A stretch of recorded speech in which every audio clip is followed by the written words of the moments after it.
Around here, there's a bunch of crooks around here. You ain't supposed to be in that job, boy.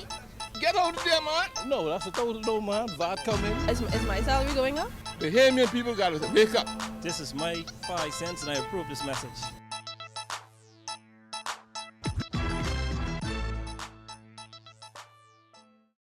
A reported mass sick-out at the Bahamas telecommunications company forces several stores to close. Nearly 1,000 people show up to apply for several jobs at Sandals Resort. An immigration officer charged in the magistrate's court with rape. And Marco City MP Greg Moss pledges to repeal value-added tax. We've got those stories and more coming up tonight. I'm Dana Smith and NB12 starts right now.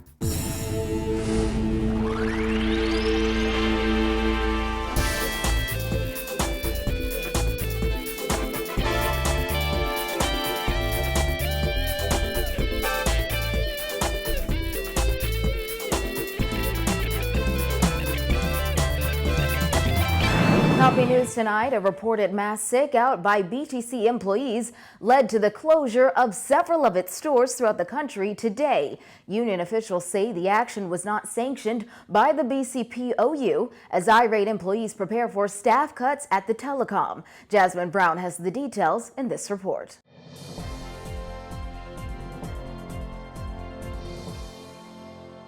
It was business as usual here at BTC's headquarters, but it was a much different story at some of its retail stores. BTC announced its Mall at Marathon flagship store was closed today. Outside the store today, several customers who were unaware of the closures circled the store and even knocked on the window, attempting to get someone inside's attention. Their questions were soon answered after this sign was posted on the window, redirecting their customers to do business at other BTC locations. While it was not revealed how many staff members called in sick, BTC said in a statement today that some stores in the Family Islands were also closed. They included stores in Eleuthera, Cat Island, Exuma, Treasure Key and Green Turtle Key Abaco, and Mangrove Key Andros. In Grand Bahama, BTC's Pioneers Way retail store was also closed, according to the statement. Bahamas Communications and Public Officers President Bernard Evans confirmed that some employees called in sick, but they were not advised to do so by the union. Evans said based on what was said during a meeting with union leaders and employees on Wednesday, some members were distraught. He also stressed it's not industrial action, as the union would go about the right way by first taking a strike poll. Evans, who also spent the day visiting BTC locations throughout New Providence, says while the union doesn't sanction the sick-out, it supports whatever its members do 100%. When we spoke with Evans shortly after that heated meeting yesterday about the possibility of industrial action, Evans said this. The BCP will always stand up for itself, never really needing any help, no support. And this will be no different. You would hear from us soon. And they would hear from us. Union officials have since called for the government to step in, but Deputy Prime Minister Philip Davis told our news team yesterday that BTC is a private company. Davis indicated he would discuss the matter with Prime Minister Perry Christie, but also added that he knew very little about those separation packages or what employees were being offered. Sources suggest BTC will be asking about 150 employees to voluntarily leave the company as a part of their efforts to prepare for cellular competition this year. But union leaders say they will do whatever they have to save Bahamian jobs. Meantime, BTC officials had no comment on the pending layoffs up to airtime.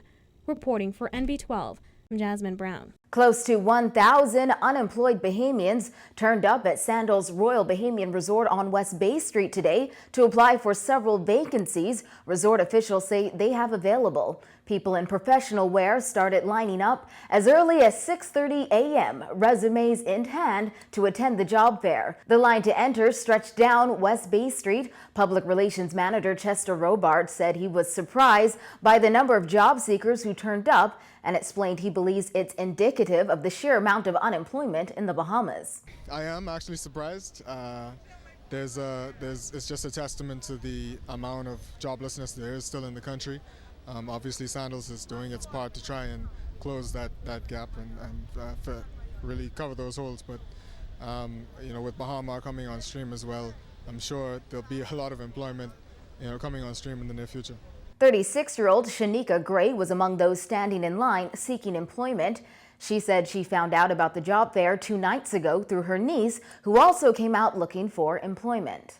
I'm here at the job fair hoping for a job, hoping I can find a position. But there are so many people here, I don't know when or if I'm even going to make it through this gate today. Gray, who is also a mother of 5, said she's been unemployed for a while and things have been hard. It is ridiculous.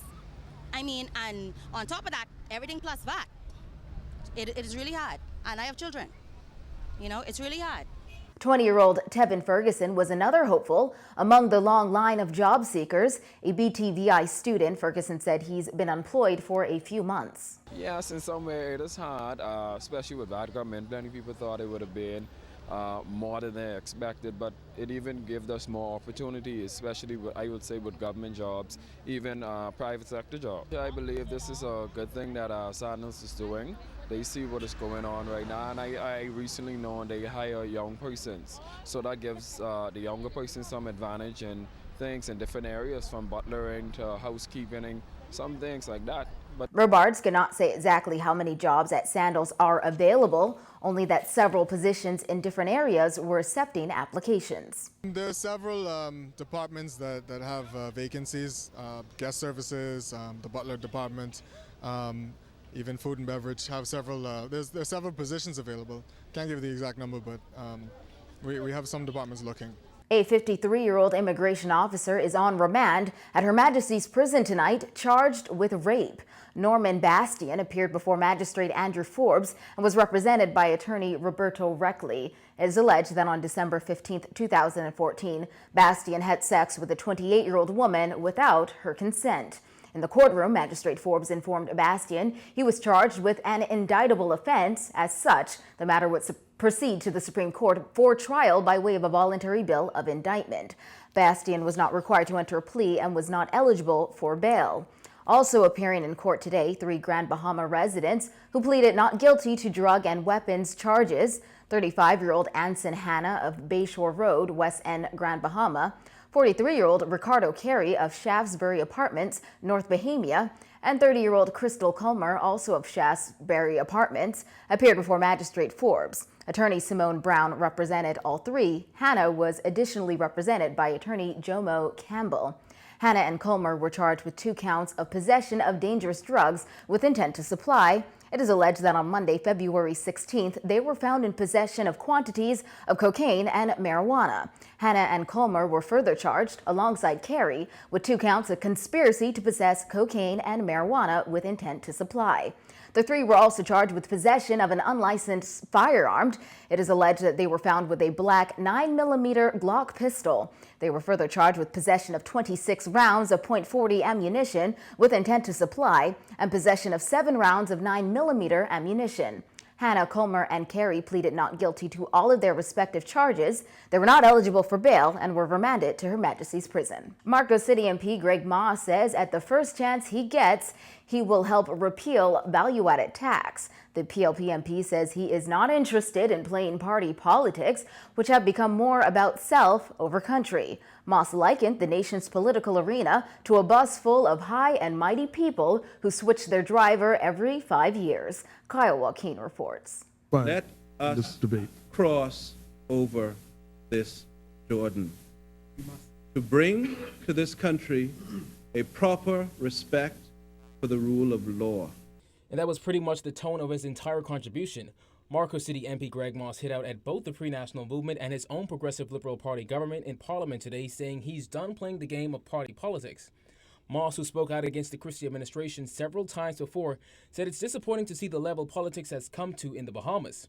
He added that while politicians argue over unimportant things, there's an increasing level of corruption, crime, and unemployment. And all of this theater has been going on. All that's really changed, in my opinion, Mr. Speaker, if you see, and people have intuitively in this country understood this, they just have not been able to articulate it. But if you look at the political parties in this country, you can very easily come to the conclusion that there's just one big bus. And all the top people are on the bus, and the only thing that changes every 5 years is who's driving the bus. But the bus keeps going on that same course, and that course is for the detriment of the people and for the benefit of the established few. Ma said the fact that governments are switched every 5 years should be a sign of disapproval among the voting populace. That, he said, represents a general increase in the level of hopelessness under both governments. Now, as we know, Moss was never a supporter of value-added taxes. He was the only PLP MP to vote against it. And he said at his earliest opportunity, he will do everything in his power to repeal value-added tax. I have never had anything good to say about VAT. I still don't have anything good to say about VAT. And I'll make it abundantly clear. At the earliest opportunity that I'm able to participate in a program to repeal VAT, I will do so. At the earliest opportunity. With Fort Charlotte MP Dr. Andrew Rollins seated at his left and Bambootown MP Renwood Wells seated at his right hand, Ma said both the FNM and the PLP contributed to increasing the national debt, and value-added tax, he said, will raise more than government projects because certain items have VAT placed on them in addition to other taxes which are already accompanied by VAT. But he added that it's only the ones who can't afford it who really feel it. The Marco City MP also highlighted that for the first time come 2017 since independence, the largest demographic to take part in the general election will be those between the ages of 18 and 35. And what concerns me about that is that we are seeing these two clash of crucial issues. One, a demographic change in the electorate, and two, a great sense of disconnectedness and hopelessness. And I'm very concerned that that demographic may go in the wrong direction, may do the wrong thing with that vote. And then there's the Freedom of Information Act. It was passed under the previous FNM government, but it was never enacted. In his opinion, Ma said any government that is against the freedom of information appears to breed corruption. However, Ma said nothing will change until people learn to not be so afraid of politicians. This is my view, and I'm unapologetic about it. Stop fearing your politicians.